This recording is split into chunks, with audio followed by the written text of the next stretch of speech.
Протесты в России впервые за все время стали поводом всерьез присмотреться к ТикТок. Причем и протестующим, и охранителям. Одни записывали десятки тысяч роликов про дворец в Геленджике и Навального, другие требовали эти ролики удалять. Роскомнадзор направил в ТикТок специальное требование – пресекать вовлечение несовершеннолетних в несанкционированные митинги и протесты. Причем о каких именно протестах и по какому они поводу даже не уточнялось, ведь все и так понятно. Самого Навального обвиняли в основном в том, что он в ТикТоке зовет детей на улицу. Хотя он всего лишь призывал шерить видео с расследованием. Удивительная логика. Сначала нас пичкают политически активными детишками из какой-нибудь юнармии и до сих пор не отменяют культ пионеров-героев. А теперь пугают. Навальный призывает детей. Единственным сомнительным в плане насилия со стороны митингующих моментом стало вот это. Люди разгромили служебную машину ФСБ.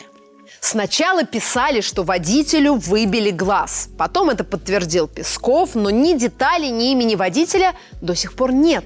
За нападение на эту машину взяли тиктокера Константина Лакеева, известного как Костя Киевский. У него 800 тысяч подписчиков и 11 миллионов лайков. Прямо новый Егор Жуков. Вместе с ним прямо из ТикТок-хауса забрали и десяток его друзей, которые тоже могли быть на митинге. И это знаковое событие. Еще год назад никакой политики в ТикТоке вообще не было. А теперь у хэштегов, связанных с протестами, было около 100 миллионов просмотров, как и у расследования Навального сейчас. Массовая замена портретов Путина на портреты Навального в школах. Мем про «вас всех убьют и расстреляют». Это все ТикТок. Ответ со стороны провластных тиктокеров был слабым и, как выяснилось, еще и проплаченным. Через специальные боты тиктокерам приходила рассылка с предложением опубликовать рекламу против митингов от некой общественной организации по делам молодежи.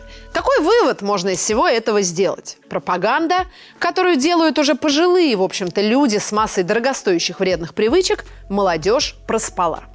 Соловьев и Киселев для людей младше 30 – это мемы, а не живые люди. А нанятые по объявлению тиктокеры не смогли никого отговорить от выхода на улицу. Правда, и расценки небольшие. В среднем 1500–2000 тысячи рублей за ролик. Но для Анатолия Чихачева и это деньги. В общем, последний маэстро честного телевидения выходит на скользкую дорожку ТикТока. Костик, я тебе сказал, раз ты не крещеный, выплаты за декабрь не будет. Категорически. Хип-хоп, паркур, Майдан. А теперь ТикТок. Названия меняются, суть остается. Все это игрушки дьявола. А в игрушки играют дети. Вот и теперь китайское приложение стало рупором революции для молодежи. И докричаться до зомбированных подростков почти невозможно. Привет, дорогие мои подписчики и России. Прошу не идти на митинг. Наваливай, вы испортите себе. Здоровье лучше, сидите дома со семьей и живите много. Отставить панику. В гибридную войну вступают профессионалы. Че, мужики прям ложатся? Сука, Костик.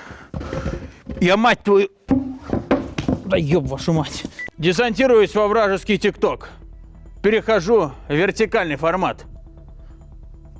С вами Анатолий Чихачев. Последний честный тиктокер в СНГ.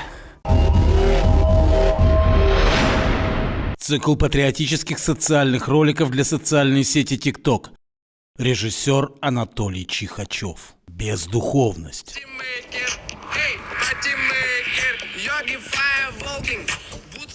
Мальчик, а пойдем со мной на митинг. Дяденька, а для чего? Ну как?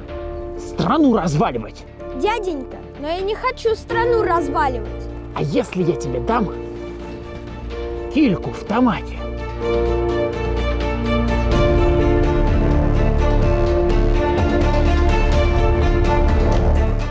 Подвиг либерала. Папа, мне страшно. Тихо! Навального хочешь увидеть? Угу. Тогда вперед! За умное голосование! Блудный сын.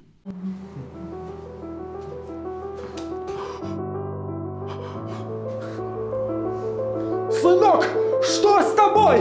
Папа, я листал ТикТок, там больше нет фиксиков. Там только наваленный. Вот мне и стало скучно.